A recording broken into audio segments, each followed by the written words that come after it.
it so that everyone can know that, hey, there is a segment of African Americans that don't subscribe to this stuff, you know? And as I travel around the country, you would be shocked at how many black people don't believe this stuff. I mean, you know, but they're in the closet with it. And it's just, hey, I'm going to lose everything if I come out with this. You know, my wife, my mom, my family, they're going to ostracize me. So it's just this deep fear. But once you present this stuff, people will look at this, they'll say, dang, you know, this makes a lot of sense. But they'll have this cognitive dissonance, you know.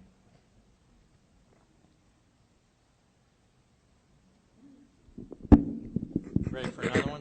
Thank you. Thank you. First of all, I'd like to say you've done an important thing. Thank you.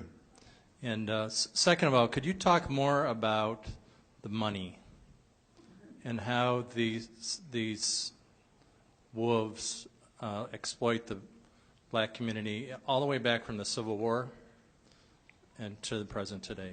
Yeah. Well, let me say this. I'm going to bring up something a little more current. And one of the things that broke my heart and almost got me out of this business, I've been doing this for like 25 years. You know, I was into this before a lot of, you know, this whole stuff was going on. And,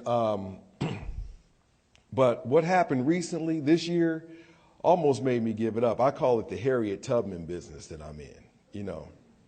And Harriet Tubman said, I could have freed more if they only knew they were slaves, you know. And, but what just happened this year with Creflo Dollar, we call him Klepto Dollar. He asked for $65 million. He wound up getting $70 million for a plane. And the street that he's on in Atlanta is a street called Old National Highway. And the street is crime-ridden.